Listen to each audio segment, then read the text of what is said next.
Let's stand for this. Actually, in some traditions, I'm going to read the gospel, and in some traditions, for the gospel, the congregation stands out of just this extra sense of reverence or awareness that it's the gospel that's being read, the scripture above all scriptures, as it were. So let's hear today from the Gospel of Luke.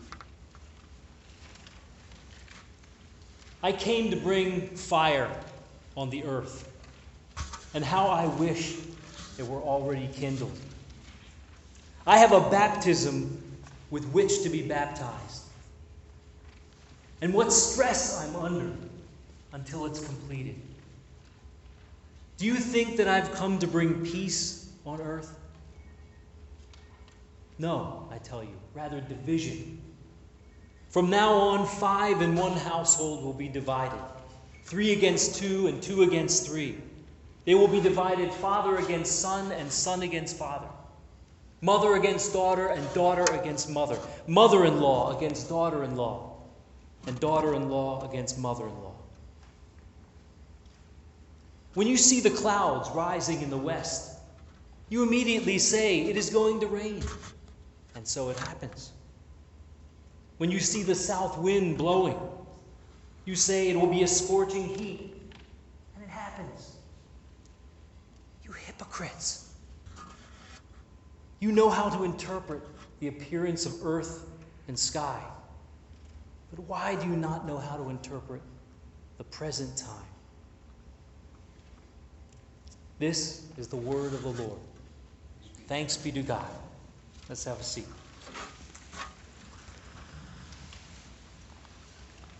Who is this? Who is this?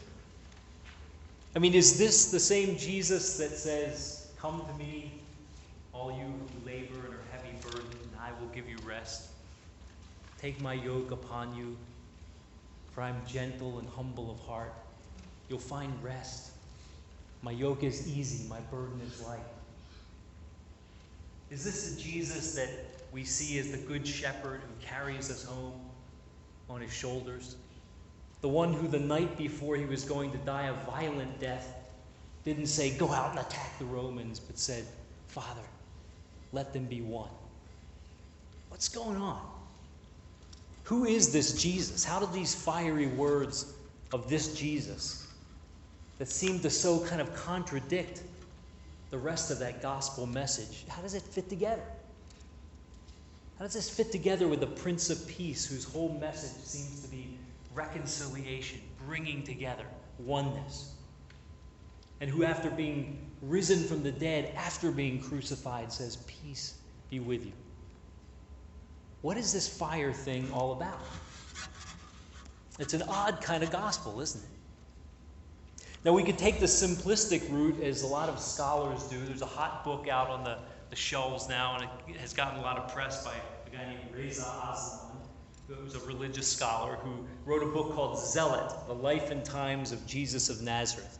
And it paints this picture of the supposed historical Jesus, right, who's a fiery Jewish insurrectionist who's calling for rebellion against Rome and to take up the sword and so forth.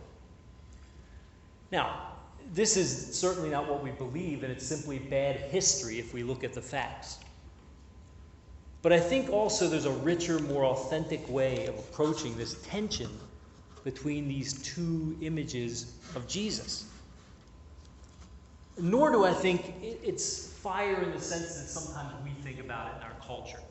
When we talk about getting fired up, it's just this sort of emotional arousal. We're going to get all pumped up for something, a game or something like that, right? That's not it either. You know, there's this song that was out last year. My kids said, please don't reference this. Please don't reference it. I said it was called Tonight, and I had the title wrong. They said, We Are Young. You guys know. What? Tonight. We've heard it so many times. It's obnoxious to me, right? Sing a verse. No, I'll spare you on that. I'll spare you. But the chorus, shouts out with this sort of like adolescent hubris. Tonight, we are young. Let's set the world on fire. We can glow brighter than the sun. And it sounds kind of, inspiring, larger than life. You want to get caught up in this. Turns out, though, It's just a song about a bunch of drunk people in a bar who kind of want to feel that way and want to feel all pumped up. And then the last verse is like, I'll carry you home tonight because you're so drunk, right? This is not it either, right? This is not the fire, I think, that Jesus is talking about. So again, what is going on here? Some weeks back in the summer, Joanna and I went to eat downtown at a restaurant called Talara. I don't know if you've been there before. You might have been there before. It's in your neighborhood. Great place. Got this, I guess, South American vibe. Great food. They even do salsa dancing. Free salsa lessons on Monday night. We haven't gone that far yet, but we're getting there. We're getting there. But they have this great tapa called Fire and Ice. And I was like, wow, we got to check this out. What's this all about? Well, it's this, obvious balance between this really fiery, spicy, hot thing and this cool whatever it was. It looked kind of bizarre, and we ate it, and it was great, though. It was this exquisite taste because of the blend of the two. And I think that's part of the mystery of what's going on here with the gospel. The fire and the ice. There's this tension, isn't there, in our faith between the fire, the ice, the passion and the peace, justice and mercy, the unknown and risky, and the certain and calm and sure. There's a tension between doing and being, action and contemplation, between division, the time to cause a stir, and the time to make peace and make communion. There's a tension in the gospel between mission and vision. Right? Between this sense of we got to go out and move and shake and set the world on fire, but the need to see with spiritual clarity and calm who he is and who we are and what is this fire that he's given us. Where are we supposed to go? What are we supposed to do? Not just anything. See, a peace without passion is this paltry thing. It's this pathetic thing. It turns in on itself. It wants to protect its own peace, and so it becomes self-absorbed. It coddles and covets itself. Right? And this isn't what we're after. This isn't the peace of Jesus. On the other hand, a passion without peace can be a very dangerous thing. It can be a wildfire that is simply destructive because it's all about the ego. It's all about my big, ambitious plans to engulf the world in what I think are the flames of the Spirit, when a lot of times it's just the exhaust flames of my own unfinished business. And I can get all fired up and angry for Jesus, right? Go ahead and set the world on fire, and it's not that at all. It ends up just burning down the house, hurting people, alienating people, in the name of the Prince of Peace. So there is this tension that we have to be attentive to very carefully. But the question remains, what is this fire that Jesus is talking about? I think if we look at today's passage in the context of the overall message of Jesus, for me the message is clear. That the end game is oneness, the very core value of this church. This fire is meant to be one that purifies, right? That burns away the dross of what? Of my ego, of your ego, of this selfish self, so that we can be one. That's the end game. And if the fire isn't doing that, I don't believe at all that it's the fire that Jesus is talking about. As passionate and almost violent as the tone seems to be. He's passionate because of this oneness. And people can tell, I think, when, as the church or as individuals, we're full of that fire, a fire that gives life and that leads to oneness, or we're just full of hot air, right? Young people especially have a radar for this. I know because I teach them. They can see right through it. Young people, they can sense when you're being inauthentic. Joanna shared with me and has turned me on to this Christian author and blogger named Rachel Held Evans. If you haven't checked her out, rachelheldevans.com. She's really great. But she's got some really fiery and challenging things to say about millennials, young adults, 20-somethings, that sort of age, and why they're moving away from the church. And it's interesting, and I'm going to really kind of be dipping into her words and mixing them with mine, so be patient with me there. I don't like to read a lot, but she says it so sharply. And I'd encourage you, as you hear some of this stuff that makes you uncomfortable, be open to the possibility that it just might be the heat of the Holy Spirit's fire that you're feeling. She often speaks to a lot of different Christian groups, especially evangelical ones, and she comes armed with statistics and latest surveys and personal testimonies of friends of hers and readers, all to kind of explain to people why young adults, or how young adults perceive evangelical Christianity. And she says they see it as too political, as exclusive, old-fashioned, unconcerned with social justice, and basically closed and even hostile to certain groups of people. And here we could think of gays, lesbians, bisexual, transgender people. And if we were going, did he say that? Yes, I did.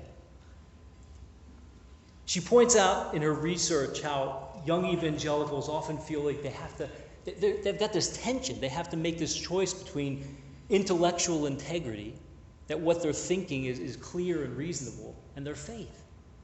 Should that have to be? Or this tension between science and religion, tension between feeling compassion for people and a Christian call to holiness that seems to not be compatible with compassion. This is ridiculous. And she says that also the evangelical church can often be obsessed with sexual issues to the point where that becomes number one. And millennials are just longing and hungering for faith communities where they can feel free to ask tough questions and feel free to doubt without having to feel guilty about it. Time and time again, she writes now, the assumption among Christian leaders, and evangelical leaders in particular, is that the key to drawing 20-somethings back to church is simply to make a few style updates. And here I'm not talking about us, okay? Because it's not the stuff that she talks about here, but it's the motive behind it. Because a couple of these things we do, right? She says, edgier music, more casual services, a coffee shop in the fellowship hall, a pastor who wears skinny jeans. We don't need that. We don't have that. An updated website that includes online giving, right? Cool, right? She says, but here's the thing. Having been advertised to our whole lives, we millennials have a highly sensitive BS meter. And we're not easily impressed with consumerism and performances. In fact, I would argue, she says, that church as performance is just one more thing driving us away from the church, and evangelicalism in particular. And then she goes on to talk about how a lot of this age group is turning toward more traditional, even high church worship, Catholic, Eastern Orthodox, Episcopal. And I think that's interesting in the formation of our church, because we've got this whole old soul thing. We're drawn to the lectionary and this sort of rhythm that's bigger than ourselves, and it's tapped into something older and more ancient. And I think that's exciting. But why is that? She says that it's because they find these forms of liturgy so unpretentious, so unapologetic. They're so unconcerned with being cool that they end up being cool. Or as one of my students said one time after attending a liturgy like that, it was real stripped down, real basic. He said, wow, that was punk. That was punk. Because it flies in the face of all this stuff that we think is so relevant. She says, what people this age really want from the church is not a change in style, but a change in substance. You can't hand us a latte and then go about business as usual and expect us to stick around. We're not leaving the church because we find a lack of cool factor there. We're leaving the church because we don't find, because we don't find Jesus. Wow. That cuts. That cuts. People who don't find Jesus among us. And she ends by saying, like every generation before ours, Chris, could you bring up my water? Thanks.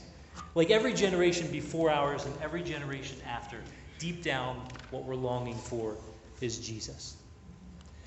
Now, the stuff she's talking about is not an exhaustive list, right? We know that. There are other issues on both sides of the continuum, conservative, liberal, etc., etc. But at least in part, I think this stuff is the fiery frontier of faith today, right? And it doesn't have to look like what the New Testament looked like. It has to be the same fire, but it doesn't have to look like the same form and issues, because we're dealing with different things than first century Palestine and the Greek world we're dealing with. Okay? Some things are common and universals, others are particulars.